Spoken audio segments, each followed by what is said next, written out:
Hey, morning, y'all. I was just sitting and praying and having coffee with Jesus. And he was just reminding me of what it means. When John the Baptist in the book of John, the Gospel of John says that he must become greater and I must become less. I actually have it tattooed on my arm. It says he is greater than I. It's just been something that the Lord has been teaching me over the last few years. Is just this idea of dying to self to make Jesus more known. The idea of giving up our own desires for what God wants. You know, how much of a struggle can that be in our walk? I want to take a second here and just be very transparent with y'all that denying of self is pretty hard. You know, I like to do what I want to do when I want to do it, and I want to be able to just always be doing what I want. And yet, as a servant of Christ, someone who is called to, and we all are, as Christ followers, we're called to serve him, to share the kingdom, to be ready to go, to be prepared to be workers for the kingdom. But that takes a denial of self. It takes a denial in saying that Jesus must increase in my life and I must decrease. And so how do you do that? Well, you think about it. It really happens in three ways, right? Spiritually, emotionally, and physically. Like emotionally, we have to give up the things that we want and the desires that we want for the desires that God wants. And that's really hard. We want things in life. We want money and power, like everything the world tells us that we should want. We are not immune to that as Christ followers. But it's a denial of that emotionally that we have to do to be more Christ-like, to serve him better.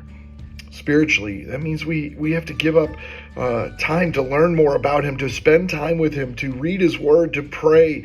We have to give up our time so that we can spend time with him spiritually. And then physically, what about serving? You know, how are we serving the kingdom? Are we denying ourselves and what we want to do more for the kingdom? We talk about being Christ followers and wanting people to see Jesus in this world. But are we serving people? You know, Jesus, at the end of the day, the folks that when he was saying he was the Messiah, they were thinking, well, he can't be the Messiah because he didn't come like a military warrior who will lead us to victory in battle. No, he came as a servant. He literally gave up everything he had, his time, his effort. He gave up his body to serve God. I think about that often. What do I have to do more emotionally, spiritually, and physically to deny myself, to take up my cross daily and to serve him? It's not always easy. The things he asks us to do, we may have an idea of what we think he wants us to do, but then he gives us another task or another job or another person to encounter. And we may go, oh, this is tough, or this isn't what I thought it would look like, or this is what I thought I would be doing. And God's going, but that's what I need you to do. I struggle with that, y'all. Sometimes people, I love people so much, but sometimes he gives me the people he needs me to love, not the people I think I need to love. 5 years ago, if you would have asked me that if I'd be serving the homeless here in Richmond, I would have said no. I wasn't comfortable. I wasn't what I was used to doing. But here I am in 2025, and I get to work with folks who are in need. And I'll tell you, it's been, as much as I think the ministry that we do to help the homeless benefits them, it blesses me too. And I see now why God wants me to do it. And I'll tell you, there's days that I don't want to. There's days that I want to stay in bed, or there's days that I want to go out and take trips and do all the things. And I have to become less. I have to become less so that Jesus can be known more. And it's one of the things, Paul writes this a lot, this idea of serving God without grumbling and complaining. And I'm like, man, I'm a complainer. I really, my heart can get in a bad place sometimes, but for him to become more, for him to be known, I have to serve him with a heart that says, what do you need me to do today, Lord? Wherever I am. I have a friend who always says you go nowhere by accident.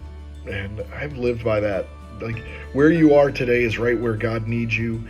He's got you with the people he needs you with. He's got you serving the way he needs you to serve. He's got you doing, and it may be at your office. You may be sitting in your office right now going, okay, Mike, what are you talking about? I'm sitting, but what if there's someone there that God just needs to use you with, that he just needs to get you in a conversation with?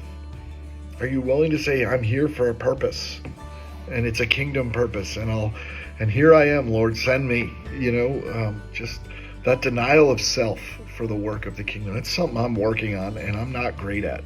And I'm just praying that God shows me more and more what that looks like. So what about you? What if he shows you more and more about what denying yourself for the sake of the kingdom looks like? Just something to chew on today. I love y'all. If you need me and you need prayer, just ask.